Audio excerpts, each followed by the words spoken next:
All right, I would like to invite Gastón Siroit. He is director of OEMLAC. He is going to start discussing the progress from the first summit up to today. Muchas gracias. Antes de arrancar, Thank you. Before starting, I'm going to break protocol here for a minute. I know that I'm going to be between you and lunch, so I ask you to be patient. There's 5 people that I would like to welcome here, and these are the 5 people that have helped the most and contributed the most for this to take place. I'm going to ask Anabela Ruiz to join me, Maria Jesus Ramirez, Leticia Rodas. I'm going to call for Alejandra Garzón and Josefa Corral to come here to receive a round of applause for organizing this summit.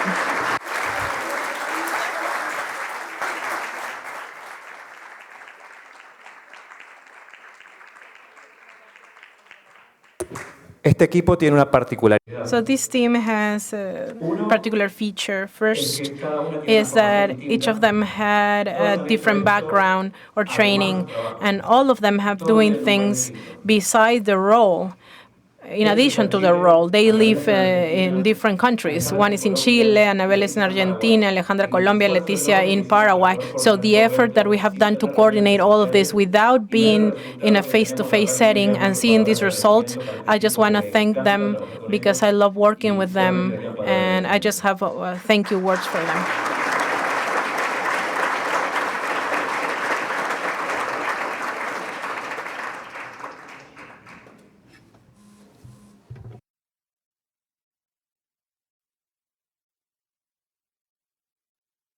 Listo, ahora sí volvemos a la... All right, so let's go back to our agenda. Regularly, I'm not nervous, but the emotional part of this makes me more nervous.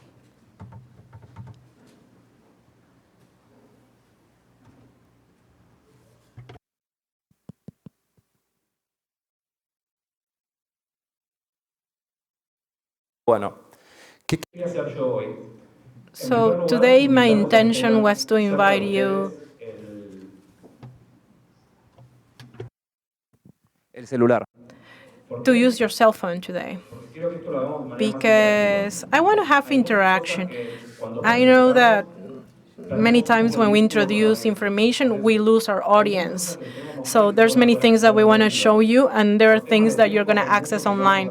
Due to time, there are many things that we're not going to be able to do, and many things we're going to be able to do eventually. But I want you to see the progress as a community that we have all done. Well, I want to tell you what we have reached this year. After the summit that took place in Colombia, I want to show you a series of data that was collected. In this journey, we have talked a lot about data, and we are quite serious about that. I want to show you the work that we have been doing as a team, as data from the countries. We have done this with the data that each country has been collecting. We have done the gigantic work of collecting such data and setting this or providing this to the public and all the community. I want to talk about the community of practice, and I want to end up by discussing the low-emission natural gas, the GNBE. And from this moment onwards, I think that we need to understand that such initiatives need to be mixed with all of the efforts. What does that mean? We are not going to only work with the public sector. This type of tasks is going to require a coordination of all the entities. With regards of last year, we used to have 24 countries that were working with us actively.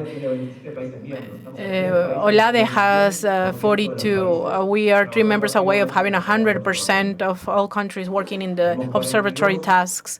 42 focal points. That means that we have delegates from different ministries that are interacting on our day-to-day in order to have continuous effort. And we have reached more than 99% of natural gas production with the countries involved.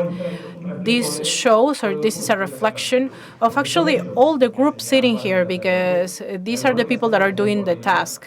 What we're doing is coordinating, articulating efforts, and facilitating this space. But these countries are helping us a lot in that regard. The first summit took place in August in Colombia. We had 10 focal points. Now we have 15 more, which is 50% more. Before, we had 100 attendees, but now we don't even have space for people to sit. Talking about involvement, we have doubled the amount of panelists and participation from the private sector. This shows the relevance of this topic in the regional agenda. So I am happy to see people from last year, and I'm happy to see that we have new people that are interested in this topic and dialogue.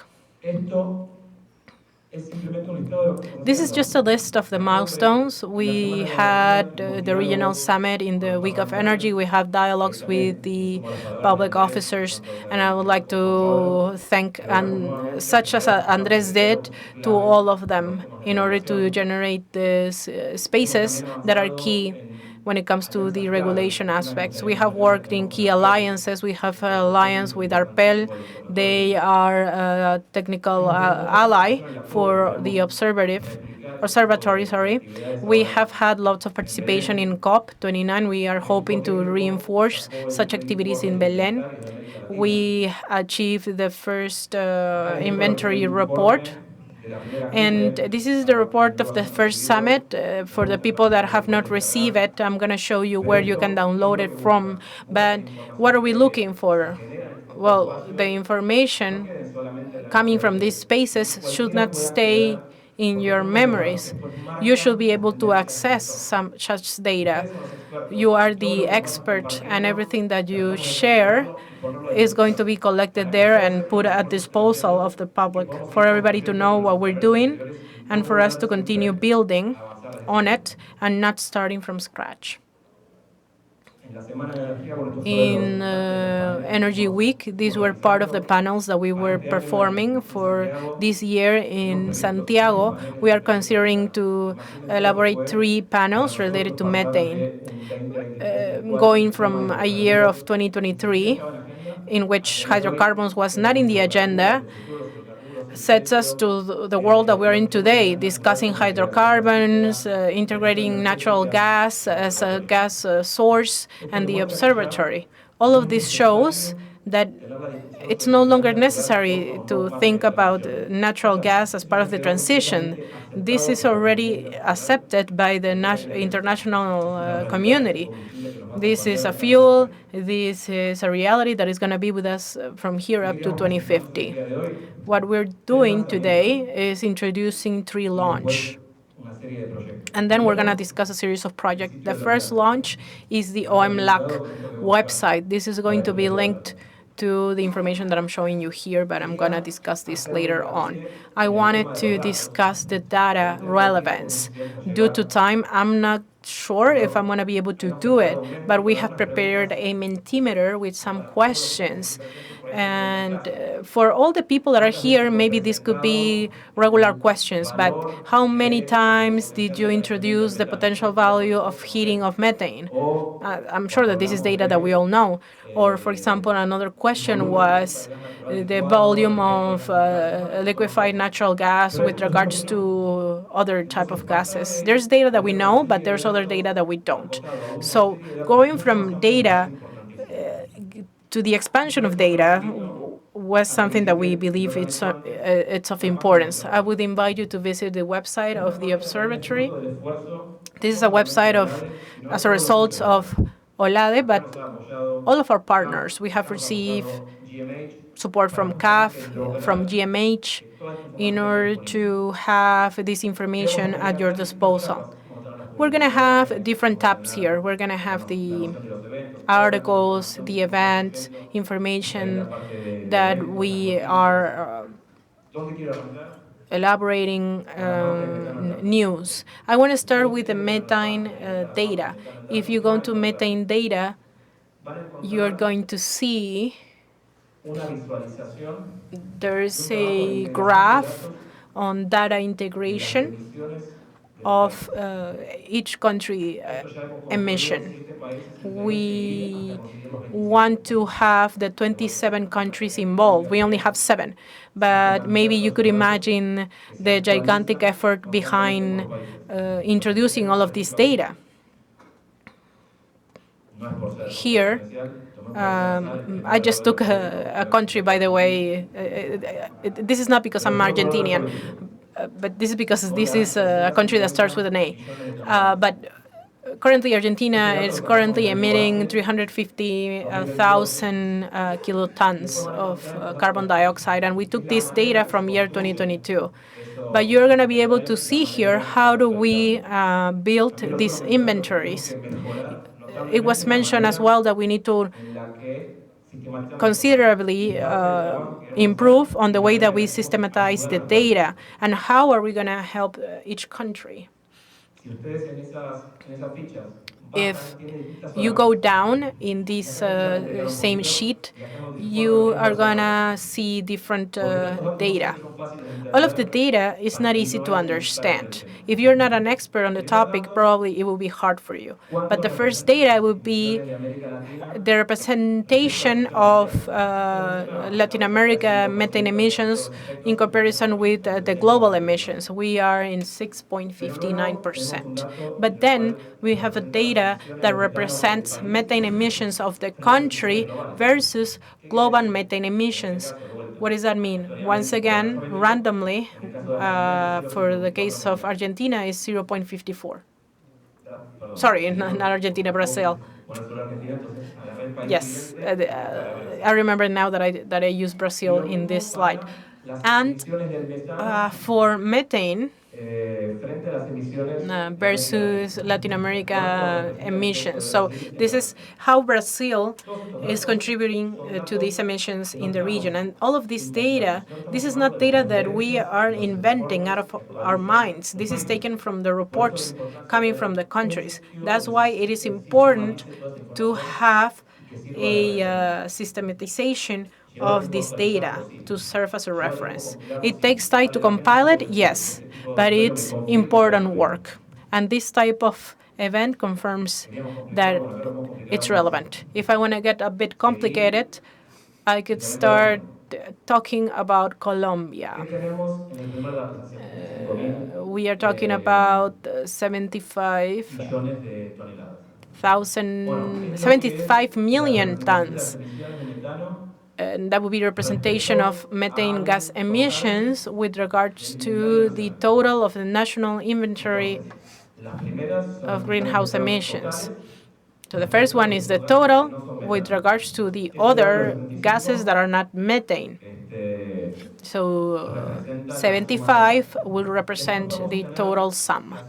Then we're talking about methane gas emissions compared to the energy sector. And the last one would be the methane gas emissions with regards to the national inventory of the country. Imagine having all of this data for each country and updated information. Imagine how relevant this is for the sector. But this is only half of the information. Imagine also if you could give you like a graph or a whole picture. What does that mean? It means that we are taking all of the data of previous years and we are compiling all of this in a single document for you to visualize the trend.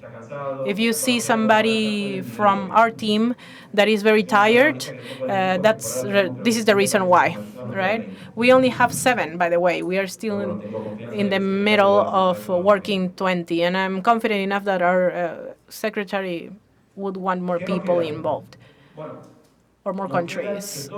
So the data is going to be included in a document. This document should show all of this information and explain all of that, because sometimes the data is not enough to understand. You will need to explain what's the reason why the value got higher or changed.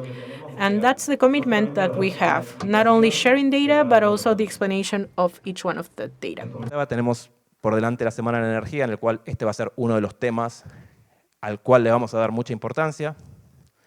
Actualización de los informes, participación en la COP y continuar con toda la integración ahora en el tema del CIELAC. Recuerden que OLADE es el repositorio de todos los datos energéticos de los países de la región. Por lo tanto, queremos integrar todo esto también al CIELAC. Y ahí no solamente es una tarea de integrar esos datos, sino integrar sistemas. This is not only a duty of integrating data, but integrating systems. But though with proper tools and support, these are things that are achievable. These are ambitious goals, though realistic. These are the kinds of reports that we have. We have several drafted, though we are still missing many to go. This is part of our daily effort, where we believe it is important for information to disseminate, for it not to remain in a mere desk, but for it to be available and to pick up on what you were saying, that we need, that should be transparent data backed by countries, and I believe there is a very important duty here. Another one of our surprises and out of protocol, we wanted to tell you about initiatives that many of you already know, but I don't want to tell you about it. Why? Simply because the idea is not my own, but Alejandra's, so I will ask her to introduce this to you, because she's the ideologist and the one who pushed all these matters and who insisted for us to do it and who prepared most of the materials that you have been receiving. So Alejandra will ask you to come up. Don't worry, the slides that are coming are, you know them, they're your own. Agreed. So very briefly, part of what we were seeking is being able to join the needs from the countries that they have mentioned that we have regarding strengthening capabilities and knowing technologies and strategies to fund initiatives, to fund the teams also from government entities that are leading on these matters, but also how we can link to those who have been performing regulation exercises in certain countries that may have a level of progress that is greater and who may be a reference to others that are interested in working on this. So exploring some of the possibilities on how this can be carried out, we reached the conclusion to develop a community. So this space is available to dynamize the ecosystem on knowledge of methane in the region. It is focused on the energy sector. Shortly, we will begin with oil and gas matters, but there's a baggage of possibilities that are very broad to include other sectors, and it seeks for all these actors to have a common point to share on knowledge, experience, and to build together.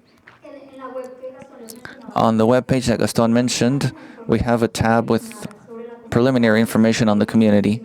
We invite you to get on it, to come to know it, and the target audience is very diverse. We're starting with some members, which in this case are the countries that are related to it, and priorities on the topics to be tackled. We are also based on the priorities that have been presented to us, but we also have an opportunity for companies to join so that the parliament sector can also be a part of, and from allies from multilateralism, international agencies or global initiatives which have the experience, the teams, or that can even have access to funding can also become participants, and also sectors from civil society, academia, research centers that also have some very interesting experiences related to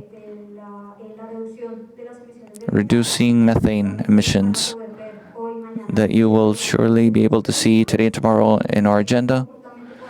And so jointly we can make progress under this purpose. Now, how dynamic or what format will this practical community of practice have? It will include webinars where these experiences can be shared from the experts who lead on these matters in these organizations. Also, exchange sessions to know success stories from, for instance, companies that are developing a certain policy or are implementing certain technologies. And for this to make possible for us to be able to know in what way it is being implemented and what lessons learned can be gathered from this process as well. Events such as the Regional Methane Summit, Energy Week that Gastón mentioned, and Alliances for Research. This particular one is a point that we would like to be able to explore later in further detail, and this is how we can propitiate alliances with research centers, universities, specialized centers, so that countries can receive support to generate their own emissions factors and to establish protocols or procedures to gather information that is being generated in the sector and which allows for their national inventories can be further strengthened and for the existing gaps can be closed progressively.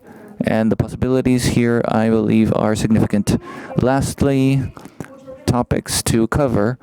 Many of the ones we are covering in this summit related to those conditions that enable climate action from the energy sector in this case, related to technologies, both for monitoring, measurement, as well as for reducing emissions themselves in exploration fields and different infrastructures, what's pertaining to regulation and public policy, also matters on transparency, funding, and commitments and alliances existing currently, and to which companies can also continue joining.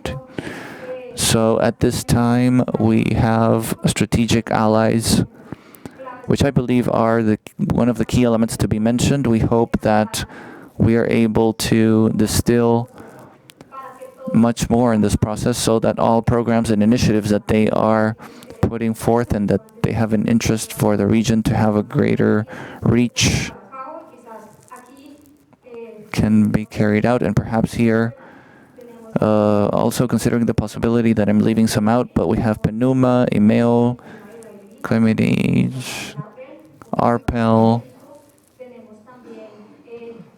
We also have the CAF, the World Bank, IDB. And so here we have support and the possibility to articulate with all of these organizations that are acknowledged in the region and globally that can support us. And I cannot forget IEA. So that's it. I hand the floor back to you. Don't be scared if next time she's presenting it all directly. So publications, this will lead into our next topic, and you will have on the webpage all of the topics that have been presented. They will be published there, and regarding the community, there's also a link so that everybody who wants to join can enroll, and they will be included on the community. So now I would like to introduce the last topic. Now let's make a deal here. We have 108 pages. Therefore, if we get into the detail on all 108, it'll be too complicated. So I'll try extracting the most important points and to tell you that we are precisely in the last process prior to publication. Therefore, in the following days, this report will be made public on the same platform that I mentioned. What were the pillars that we addressed? Well, the context, all matters pertaining to the value chain, impact analysis, and potential low-emission natural gas. What are the ambitions and requirements for investment? Another key topic to be developed first thing in the morning tomorrow. So all of this, what amount are we talking to? And when we link this to the context and the value chain, we'll be separating We'll see how much is required for upstreaming, how much is required midstream, how much is required downstream, and that account will be made also by how much are the emissions that we have in each of the sectors.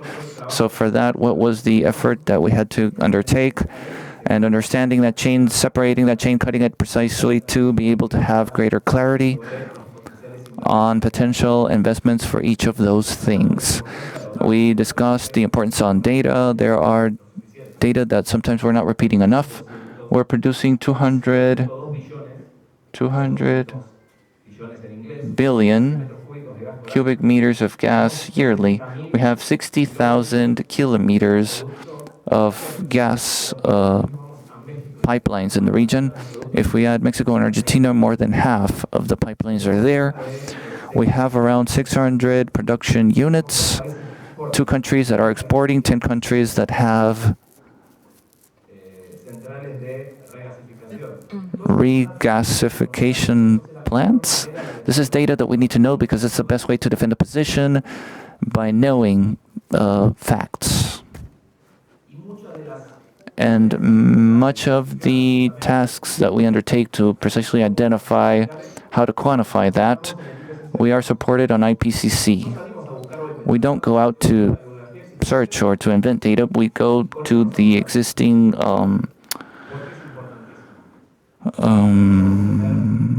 books or publications, and that is important because it allows to have backing or a starting point. And this proposal for a certification roadmap that we are making for countries, or I will show the main landmarks or how this will be carried out in the following years. We need to join all the existing initiatives.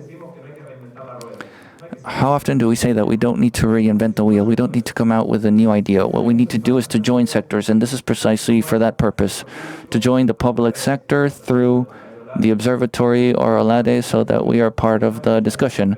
If already many of the national companies of the countries here in the room have already begun a part of this journey, we need to add the ministries because it is fundamental for all actors to be aligned. This is not later a competition on certification schemas, but we are looking to have a sweep of all existing methods and mechanisms to select which is the optimal for the region as a whole.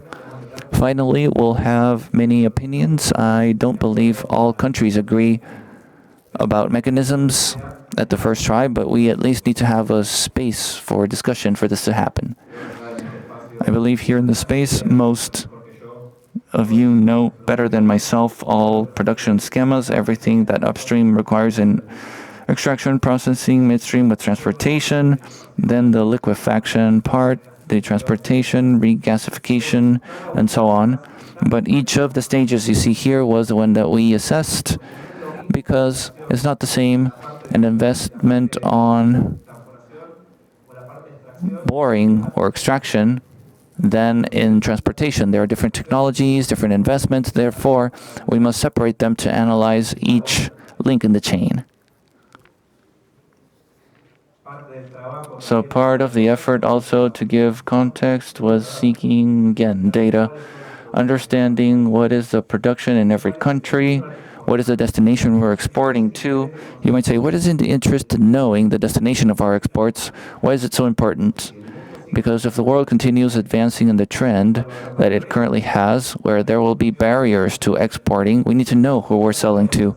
We need to know which would be precisely the requirements from the countries that I want to conquer markets in or where I want to maintain markets. Therefore, this kind of effort that seeks who I'm selling to is fundamental so that later we don't find a methodology that is of no use to my markets. Part of the results is that we saw that most investments that can be made, which are profitable, this is something mentioned from the first panel, and that Peru is investing in a new refinery. This is because it believes that that is precisely the path to have more profitability. Companies have different goals, but they always give environmental, technical, and economical sustainability. They all need to be there.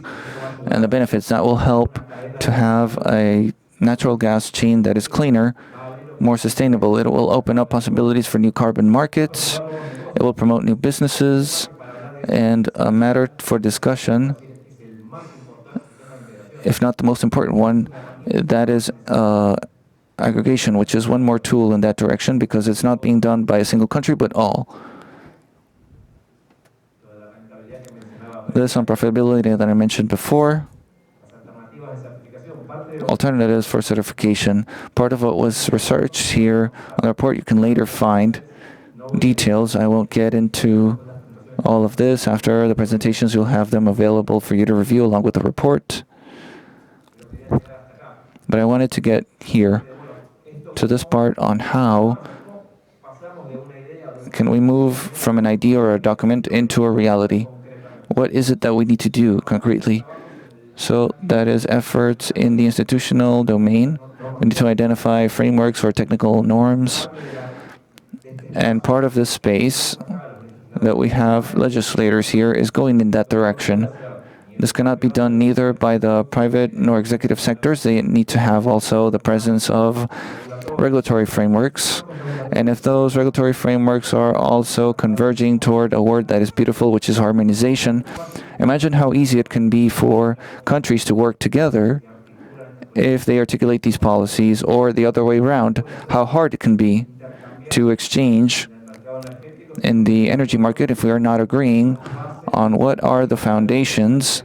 And here I'm exiting the gas part and I'm getting fully into the energy market, both gas and electric. You need to reach a harmonized framework to simplify exchanges, because in that simplification of exchange, you'll decrease emissions and costs and energy security. So in the end, everything is part of the same, and this is one more link in all of that chain for integration that OLADE is fully involved with. As you see, if we propose this in time frames or stages, it's not something that will be resolved next month, next year, or in 2027. This kind of task has a horizon at more than 5 years because it requires structural changes in different actors, which means we don't need to do it? No, we do need to do it, but we need to begin now. If I want to have something similar, if I begin now in 2025 or 26, I won't get to have quotas for natural gas and low emissions that is certified because there are so many bodies that need to move in government. I'm reaching the time I had set for myself. I have just to show you the latest events. One final picture. I would like to thank you for your time and now hand the floor back to Annabella for closing the first half of our day. Thank you so much.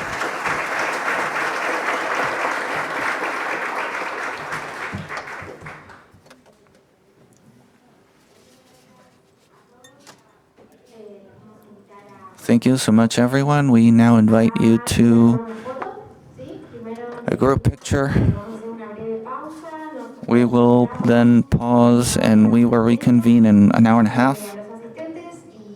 To our attendees and to those following the broadcast via YouTube, we will reconvene in an hour and a half. To delegations and panelists, we tell you that Insight M invites you to lunch in the hall next door, which is Independencia Blue, and we will re-encounter in the evening. Thank you.